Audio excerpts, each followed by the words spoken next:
Hello welcome back. You may delay but time will not. Benjamin ഫ്രാങ്ക്ലിൻ്റെ ടൈമിനെ കുറിച്ചുള്ള ഒരു ഇമ്പോർട്ടൻറ്റ് കോട്ടാണിത്. നമ്മൾ ഇന്ന് സംസാരിക്കാൻ പോകുന്നത് ടൈം മാനേജ്മെൻറ്റിനെ കുറിച്ചാണ്. എനിക്കത് ചെയ്യാൻ സമയമില്ല, കുറച്ചുകൂടി സമയം കിട്ടിയിരുന്നെങ്കിൽ ഇനിയും ബെറ്ററായി ആ കാര്യം ചെയ്തു തീർക്കാൻ സാധിക്കുമായിരുന്നു എന്നെല്ലാം നമ്മൾ എപ്പോഴും പറയാറുണ്ട്. പക്ഷേ നിങ്ങളൊന്ന് ആലോചിച്ച് നോക്കിക്കേ, ശരിക്കും സമയം തികയാത്തതാണോ അതോ നാം നമ്മുടെ സമയത്തെ ശരിയായി യൂട്ടിലൈസ് ചെയ്യാത്തതാണോ? പ്രോപ്പറായി നമ്മൾ പ്ലാൻ ചെയ്തിരുന്നെങ്കിൽ നമുക്ക് എല്ലാ കാര്യങ്ങളും നല്ല രീതിയിൽ തന്നെ ചെയ്തു തീർക്കാൻ സമയം കിട്ടും. എങ്ങനെയാണ് നമുക്ക് നമ്മുടെ ടൈം ഇഫക്റ്റീവായി മാനേജ് ചെയ്യാം എന്ന് നോക്കാം. ടൈം മാനേജ്മെൻറ്റിൽ ഫസ്റ്റ് ആൻഡ് ഫോർമോസ്റ്റ് തിങ് എന്നത് പ്ലാനിങ് ആണ്. നമ്മുടെ ഡെയിലി ഉള്ള കാര്യങ്ങൾ പ്ലാൻ ചെയ്യുക. ഒരു ടു ഡു ലിസ്റ്റ് ഉണ്ടാക്കുക.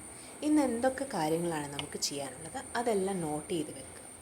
Second thing, prioritise your task. അതായത് നമ്മൾ നോട്ട് ചെയ്ത് വെച്ച കാര്യങ്ങളിൽ ഏറ്റവും ഇമ്പോർട്ടൻ്റ് ആയിട്ട് ഇന്ന് തന്നെ ചെയ്തു തീർക്കേണ്ട കാര്യം ഏതാണെന്ന് ഐഡൻറ്റിഫൈ ചെയ്യുക. ആ കാര്യം ഇന്ന് ആദ്യം ചെയ്യുക. ഫോർ എക്സാമ്പിൾ, നമുക്കൊരു ആപ്ലിക്കേഷൻ ലാസ്റ്റ് ഡേറ്റ് നാളെയാണ്, അല്ലെങ്കിൽ നമുക്കൊരു ബില്ല് അടയ്ക്കണം, അത് നാളെയാണ് അതിൻ്റെ ലാസ്റ്റ് ഡേറ്റ്. അപ്പോൾ അത് ഇന്ന് അടച്ചേ പറ്റൂ, അല്ലെങ്കിൽ ആ ആപ്ലിക്കേഷൻ ഇന്ന് ചെയ്തേ പറ്റൂ. അങ്ങനെ നമ്മൾ നമ്മുടെ നോട്ട് ചെയ്ത് വെച്ചിരിക്കുന്ന ടാസ്കിൽ നിന്ന് ഏറ്റവും ഇമ്പോർട്ടൻ്റായി ഇന്ന് തന്നെ ചെയ്തു തീർക്കേണ്ടുന്ന കാര്യങ്ങൾ ആദ്യം ചെയ്യുക. Okay, next is avoid distractions. നമുക്കറിയാം, നമ്മളൊരു വർക്ക് ചെയ്യുമ്പോൾ നമുക്ക് പല രീതിയിലുള്ള ഡിസ്ട്രാക്ഷൻസ് ഉണ്ടാകാറുണ്ട്. മൊബൈൽ ഫോൺ ആകാം, സോഷ്യൽ മീഡിയ ആകാം, അല്ലെങ്കിൽ മറ്റു പല ഡിസ്ട്രാക്ഷൻസും ആകാം. മാക്സിമം നമ്മൾ ഡിസ്ട്രാക്ഷൻസൊക്കെ അവോയ്ഡ് ചെയ്യും. Next is delegate your responsibilities. അതായത് നമ്മുടെ റെസ്പോൺസിബിലിറ്റീസ് നമ്മളുടെ പാർട്ട്ണറിനാകാം, അല്ലെങ്കിൽ നമ്മുടെ കുട്ടികൾക്കാകാം, നമ്മൾ ഡിവൈഡ് ചെയ്ത് കൊടുക്കുക. അതുവഴി അവരുടെ എഫിഷ്യൻസി വർദ്ധിക്കുകയും അതുപോലെ തന്നെ നമുക്ക് എക്സ്ട്രാ ടൈം കിട്ടുകയും ചെയ്യുന്നതായിരിക്കും. അപ്പം delegate our responsibilities. Next is prioritize our wellbeing. അതായത് make time for your self.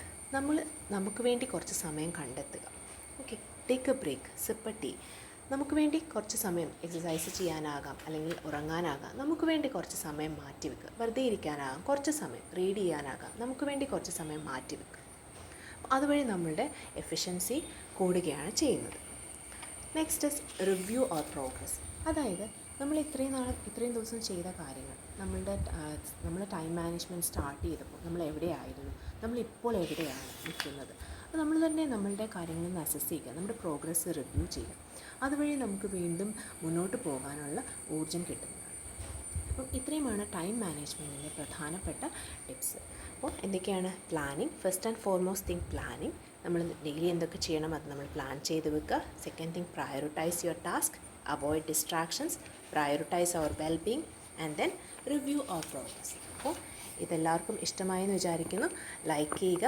അതുപോലെ തന്നെ നമ്മുടെ ചാനൽ ആദ്യമായിട്ട് കാണുന്നവരാണെങ്കിൽ ഒന്ന് സബ്സ്ക്രൈബ് ചെയ്യുക, സപ്പോർട്ട് ചെയ്യുക. വേറൊരു വീഡിയോ ആയിട്ട് വീണ്ടും കാണാം. Till then bye and thank you.